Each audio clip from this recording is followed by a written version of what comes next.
쌍서품이란 둘을 아울러 서로 밝히고 선과 악을 짝하여 이치를 밝히는 것이다 라고 되어 있죠. 둘을 아울러 서로 밝힌다. 쌍서품자는 양양상명이니 선악 유대하여 거의 불단이라. 딱 잡아 본다는 거죠. 선과 악의 이치를. 1번, 5번 이렇게 1번부터 5번까지 같이 읽어보도록 할게요. 하나, 둘, 셋. 마음은 모든 법의 근본으로 마음이 모든 일을 시키나니 마음속의 악을 생각하면 말과 행동 또한 그러하여 죄의 괴로움이 그를 따르리라. 마치 수레를 따르는 수레바퀴 자치처럼 마음은 모든 법의 근본으로 마음이 모든 일을 시키나니 마음속의 선을 생각하면 말과 행동 또한 그러하여 행복과 즐거움이 그를 따르리라. 마치 형체를 따르는 그림자처럼 그는 나를 욕하고 꾸짖었다. 그는 나를 이기고 나는 그에게 졌다. 이와 같은 생각을 마음에 둔다면 그 원망은 가라앉지 않느니라. 그는 나를 욕하고 비방했다. 그는 나를 이기고 나는 그에게 졌다. 이런 생각을 마음에 두지 않으면 그 원망은 이내 고요해지느니라. 원한을 원한으로 갚으려 하면 원한은 결코 쉬어지지 않고 오직 참음으로써 원한은 쉬나니 이를 열애법이라 하느니라. 좋은 내용들이 되게 많이 들어가 있습니다. 자, 보겠습니다. 1번, 마음의 모든 법의 근본이래요. 마음이 모든 법의 근본이래요. 이것은 저희가 불교 공부를 하면서 가장 많이 듣는 얘기죠. 그래서 마음이 모든 법의 근본이니까 어떻대요? 마음이 모든 일을 시킨대요. 내가 어떻게 마음을 먹고 있느냐에 따라서 어떻게 된다. 이 얘기거든요. 네. 그리고 다음에 이제 마음속에 악을 생각한다. 그러니까 내 마음이 싫어요. 그러면 내 생각이 어떻게 돼요? 싫어지는 거죠. 어떤 생각이 떠올라요? 좀 부정적인 생각이 떠오르죠. 부자님들, 그죠? 내 마음이 싫다면 그게 무슨 얘기예요? 여기서 악을 생각한다. 악을 생각한다면 말과 행동 또한 그렇게 된다. 죄의 괴로움이 그를 따르리라. 마치 수레를 따르는 수레바퀴 자체처럼. 이건 옛날에 이제 그 이야기도 있어요. 그러니까 간략하게 보면 어떤 그 여인이 있는데 눈이 잘 안 보여가지고 어떤 의사한테 가서 내 눈만 보이게 잘 해준다면은 노예를 하든 평생 이제 노예를 해서 모든 말을 다 듣겠다 했어요. 그러니까 막상 치료를 하고 그 의사가 치료를 해주고 하니까 그 여인의 눈을 고쳐가지고 보이게 됐어요. 그러니까 그 여인이 막상 이제 보이게 되니까 사람의 마음이 어떻게 돼요? 좀 변하게 되겠죠? 그래가지고 그 약속을 지키지 않았어요. 약속을 지키지 않으니까 의사가 좀 괘씸해가지고 아직 치료가 안 끝나는 그런 약간 기간을 늘쳐가지고 그 기간 동안 이제 다시 실명되게 하는 약을 또 바른 거야. 그래가지고 이제 다시 실명이 되게 됐습니다. 네, 다시 실명이 되게 됐는데 그 의사가 이제 다시 태어나서 눈먼 그런 수행자로 다시 태어났대요. 눈먼 후생에. 네. 그래서 이제 그런 업보가 있죠. 과거의 업보. 눈먼 그런 것처럼 어떤 마음이 내가 악을 생각한 거죠. 여기서 마음이 내가 악을 생각하니까 어떻대요? 말과 행동이 악으로 흉한 그런 행동으로 보여줬죠. 그 여인이 물론 잘못했지만 좀 끔찍한 일을 다시 저질렀잖아. 그러니까 그런 것들이 다시 따르는 거죠. 그래서 죄의 괴로움이 다시 따라간다. 이게 이제 내가 뿌린 대로 거둔다 이런 얘기와 똑같아요. 여기서 강조하는 부분이 내가 악행을 하면 악업을 받고 악업이 쌓이고 그거에 대한 과보를 내가 받는다 이 얘기입니다. 그러니까 저희는 어떻게 해야 돼? 환경이 안 좋아지는 환경이 이제 되게 나쁜 경우가 있죠. 살아가면서 엄청 환경이 안 좋을 수도 있고 주변 환경이 안 좋을 수도 있고 사람들이 안 좋을 수도 있죠. 그럼 어떻게 돼요? 마음이 불편하고 마음이 악을 생각하게 되죠. 부정적이게 되죠. 그때 이제 생각도 같이 이렇게 나빠진다고 얘기를 했잖아요. 생각도 같이 나빠지는 순간 여기서 어때요? 말과 행동 또한 그렇게 된다. 그러면 어떻게 돼요? 안 좋은 결과가 나오는 거죠. 그 괴로움이 어떻게 돼요? 나한테 온다. 이 얘기입니다. 그러면 저희는 어떻게 해야 돼요?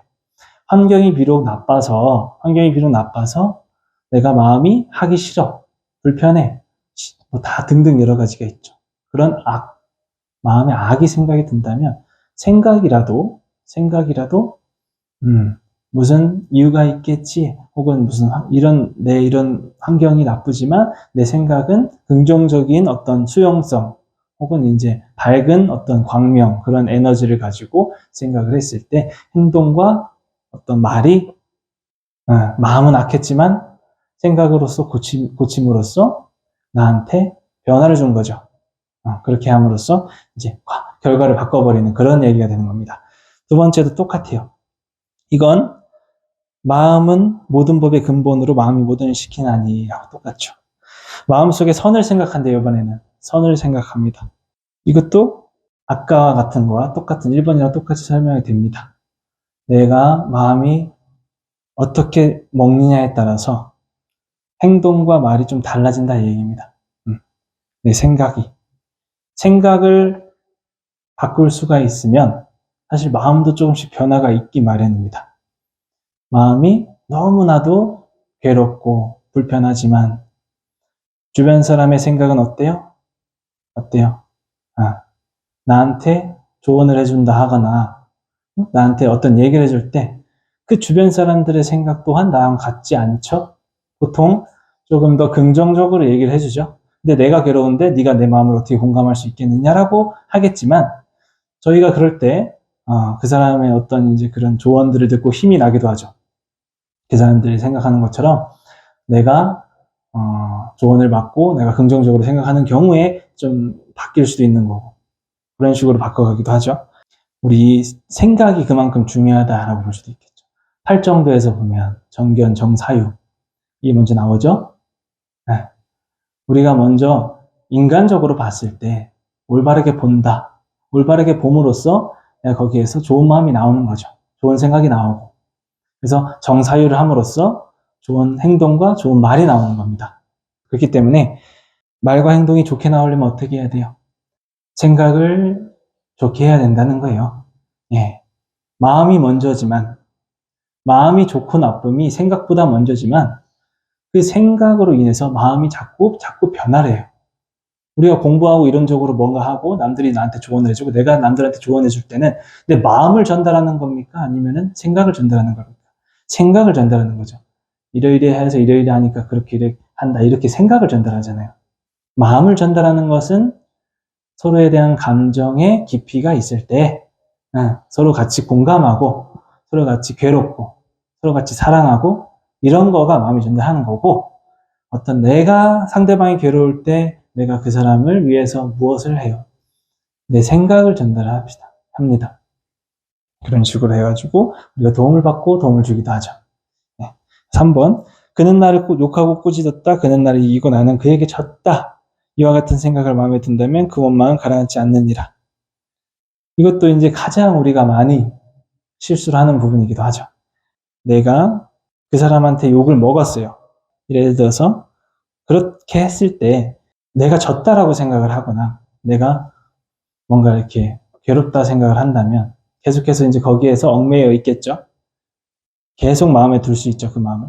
혹은 내가 말을 무슨 더 잘 싸웠어야 되는데 내가 꼭 이 말은 했어야 되는데 하면서 놓쳤던 부분들을 자꾸 되새김질하면서 생각을 하죠. 억울하다, 뭐 분하다. 이런 생각을 해봤자 원망이 가라앉지 않느니라. 이 얘기입니다.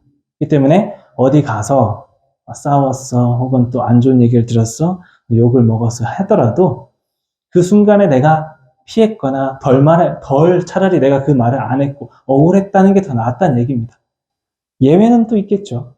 해야 될 말, 그 사람한테 전달해야 될 말, 이런 부분에 있었을 때는 상황에 따라서 다양하겠지만 대체적인 이치상 봤을 때 서로 화나고 원망하고 분노에 대한 감정이 있는 상태에서 그 사람과 조율을 하거나 타협을 보려고 한다면 어차피 그거는 계속해서 원망으로 끝난다. 의미가 없는 싸움이다라고 얘기할 수 있는 거죠.